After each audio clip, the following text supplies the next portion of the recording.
ملخص الشوط الأول ما بين الأهلي والمصري.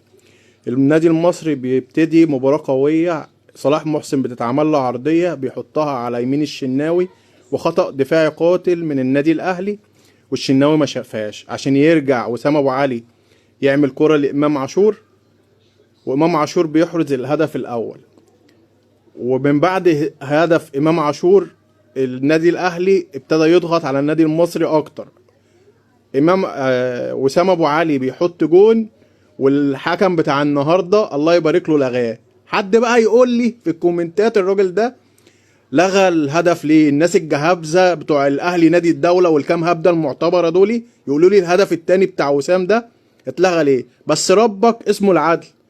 بعد دقيقه طاهر محمد طاهر بيحط جون ولا اروع عشان ينتهي الشوط الاول بتقدم النادي الاهلي على المصري 2-1.